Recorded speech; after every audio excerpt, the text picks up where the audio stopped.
Everyone, দেখো আজকে আমি কত সুন্দর একটা জায়গায় চলে আসছি। এই জায়গাটা আমার বাসা থেকে অনেক কাছে, কিন্তু আমি এই সময় স্বল্পতার কারণে এই জায়গাটাতে আসা হয়নি। আমি বাদ দিয়ে মনে হয় পুরা সোলের মানুষ এখানে, মানে সোলের মানুষের জন্য একটা তাল থাকতো। এই টাওয়ারটা আমার বাসার ছাদ থেকে দেখা যায়, কিন্তু এত কাছে হওয়া সত্ত্বেও আমি মানে এখন পর্যন্ত আসিনি। তো আজকে অবশেষে চলেই আসলাম। এখানে এসে তো ভাই আমি মানে পুরাই, মানে কি বলবো, ফিদা। মানে এত সুন্দর ভিউ, মানে পুরা সোলের ভিউ এখান থেকে দেখা যাচ্ছে। এই পাহাড়টা অনেক উঁচু। তো এখানে আমি বাস দিয়ে আসছি, অর্ধেক রাস্তার অর্ধেকটুকু মানে আর একটু উঁচুতে আমাদের উঠতে হবে। এটা আমাদের শেষ ভিউ না। তো এই পাহাড়টা আমাদের ক্রস করে এই টাওয়ারটার ওইখানে গেলে আমরা সুন্দর, আরো সুন্দর একটা ভিউ পাবো। তো মানে এই পাহাড়টা আর কি অনেক উঁচু। এটা 90 ডিগ্রি না হলেও 65 ডিগ্রি অ্যাঙ্গেলের বেশি, মানে খাড়া টাইপের। কিন্তু এটা চারপাশে ভিউটা অস্থির, মানে মাশাল্লাহ পাওয়ার, মানে টাওয়ারটাও খুব সুন্দর লাগছে। আর চারপাশের ভিউ মানে খুবই সুন্দর, খুবই সুন্দর। মানে মানে কি বলবো, পাহাড়, দূরের পাহাড়, তারপর একটু একটু কুয়াশা, যেহেতু ঠান্ডা দিন ছিল, মানে ঠান্ডা দিন চলছে, উইন্টার চলছে, তো একটু কুয়াশা থাকবে, এটাই স্বাভাবিক। তারপরেও মানে অস্থির ভিউ, অস্থির। মানুষের হাঁটতে একটু কষ্ট হচ্ছে, যেহেতু পাহাড়টা অনেক মানে উঁচু। দেখো কি পরিমাণ খাড়া পাহাড়টা, তাই না? মানে এই খাড়া পাহাড়ে দাঁড়ায় থাকতেও একটু কষ্ট হয়। তারপরে মানে এমন ভিউ দেখতে পারলে ভাই পাহাড়ে উঠতে কোনো কষ্ট নেই। হাঁটু ব্যথা, কোমর ব্যথা, শ্বাসকষ্ট, এগুলা মানে কেউ গায়ে লাগে, মানে লাগে না ভাই। দেখো এক ভদ্র মহিলা, সে মানে পাহাড়ে উঠতে গিয়ে মানে শ্বাস নিতে তার কষ্ট হচ্ছে, মানে সে বসবে, উঠবে না হাঁটবে বুঝতে পারতেছে না। অবশেষে সে বসেই পড়লো। তারপর তাকে তার হাজবেন্ড নাকি মানে তার পরিচিত কেউ সে হেল্প করছে, যাই হোক। তো এত পরিমাণ উঁচু পাহাড়টা উঠতে তুলনামূলক একটু মানে হাঁপাইতেই হয়। তো অবশেষে আমি উপরে উঠে আসলাম। এখানে অনেক টুরিস্ট, এটা একটা সোলের বিখ্যাত টুরিস্ট প্লেস। তো আমি নাম বলবো না, তোমরা যারা সোলে থাকো তারা নাম বলে যাও। আর মানে তোমরা তো নাম জানোই, আর যারা জানো না তারা গুগল করে নাও। তো তাই যাই হোক, আমি তোমাদের মানে সুন্দর ভিউটা দেখাই। এখান থেকে দেখো মানে কি সুন্দর। এত সুন্দর একটা জায়গা কিভাবে হইতে পারে? পুরা সোল সিটির ভিউ, মানে সোলের বাইরের ভিউও মনে হয় দেখা যাচ্ছে, মানে এতটা উঁচু পাহাড়। এখানে সবাই টুরিস্ট, বিভিন্ন দেশ থেকে বিভিন্ন মানুষ ঘুরতে আসছে। সুন্দর একটা জায়গা, মানে আমি জাস্ট এসে মানে আমি আগে কেন আসি নাই? আমার আরো আগে আসা উচিত ছিল, তোমার আরো আগে আসা উচিত ছিল আতিকা, তুমি আগে কেন আসো নাই? যাই হোক, তো এখানে এসে মানে আমি জাস্ট ফিদা। মানে টাওয়ারটা দেখো কি সুন্দর লাগছে। আমি একদম টাওয়ারের নিচে, তো অনেক উঁচু টাওয়ার, যে কারণে এটা আমার বাসা থেকে দেখা যায়। তো তোমাদের একটা ইন্টারেস্টিং জিনিস দেখাই। এখানে মানে এই রাস্তাটা পুরাটাই তালা।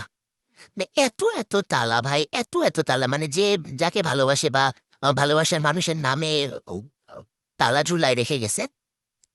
তো আমার কথা হচ্ছে, এখানে যদি বাংলাদেশি কোনো তালা বিক্রেতা আসে, সে যদি এই তালাগুলো নিয়ে বিক্রি করে, কি পরিমাণ লাভবান হবে? বাংলাদেশি তালা বিক্রেতাদের, মানে বিক্রেতাদের এই ভিডিওটা দেখানো উচিত, আর বলা উচিত যে তোমাদের বাইরে থেকে তালা আমদানি করা বাদ দিয়ে তোমরা এখানে এসে এখান থেকে তালা খুলে খুলে নিয়ে যাও। মানে এক একজন আর মানে ভালোবাসার মানুষের নামে, সেটা বাবা মা হতে পারে বা যে কোনো কেউ কারো নামে হচ্ছে সুন্দর করে লিখে তালা ঝুলায় রেখে গেছে। মানে কি কি রঙের তালা তোমার চাই বলো? লাল, নীল, হলুদ, বেগুনি, সবুজ, কমলা, মানে এখানে কোনো অভাব নাই। মানে তালা কত প্রকার, কি কি এখানে আসলে দেখা যায়। মানুষের এত ভালোবাসা, আমার একটাই মানে জানতে ইচ্ছা করতেছে, এখানে তালা ঝুলানোর পর তার তার ভালোবাসা পূর্ণতা পাইছে, মানে একটা কমিউনিটি গঠন করা উচিত। গঠন করে এটা যাচাই বাছাই করা উচিত। দেখো, মানুষের মানে দেয়ালে তালা ঝুলাই হয়নি, এত পরিমাণ ভালোবাসা গাছের ডালে তালা ঝুলাই রেখে গেছে। মানে কি পরিমাণ ভালোবাসা! আহারে, দুনিয়ায় এত ভালোবাসা, মানে মানুষের ভালোবাসা দেখতেও ভালো লাগে। যাই হোক, তো তালার পাশে আবার রমণীরা, সুন্দর সুন্দর রমণীরা, তারা তালার সাথে দাঁড়ায়, তালা হাতে নিয়ে ছবি তুলছে, দেখতেও ভালো লাগছে। তো এখানকার পলিসিটা দেখো কি সুন্দর, মানে ওরাই তালা বিক্রি করে, ওদের কাছ থেকে তালা কিনে মানুষ ওদের জায়গাতেই লাগায়। ওইটা আবার মানে অনেকগুলা তালা একসাথে হওয়ার কারণে নতুন একটা আকর্ষণ, যে এখানে তালা ঝুলানো থাকে, মানুষের একটা আকর্ষণ যে এখানে অনেক তালা থাকে। মানে কি বিজনেস ভাই, কি মাইন্ড, মানে কি পরিমাণ বুদ্ধিটা খাটাইছে। এটা বাংলাদেশও এই সিস্টেম করা উচিত। তো যাই হোক, তালার দৃশ্য দেখলাম, মানে অসম্ভব সুন্দর, জায়গাটা অসম্ভব সুন্দর, অনেক উঁচুতে। এখানে আসলে তো তোমরা চাইলে হেঁটেও উঠতে পারো, বাস দিয়ে উঠতে পারো, বিভিন্নভাবে উঠতে পারো। তো টাওয়ারটা আর ভিউটা আরো সুন্দর আমার কাছে মনে হয়। মানে এটা গ্রীষ্মকাল বা বসন্তকালে আরো সুন্দর লাগবে। তো এখান থেকে আরো দূরের পাহাড়গুলো দেখা যাচ্ছে, একটু কুয়াশা যেহেতু শীতকাল। তো তারপরেও সূর্য, মানে মানে অস্থির অস্থির, খুব সুন্দর, খুব সুন্দর মাসাল্লাহ। টাওয়ারটার নিচে, আমি একদম নিচে। তো মানে এটা জায়গাটাতে আসার জন্য আমি যে কতদিন প্ল্যান করছি যে আমি যাব যাব, মানে যেহেতু বাসা থেকে খুবই কাছে, কিন্তু হয়ে ওঠে নাই। দেখো দেখো, মানুষের তালা ঝুলাই হয় নাই, ফোন কেস ঝুলাই গেছে।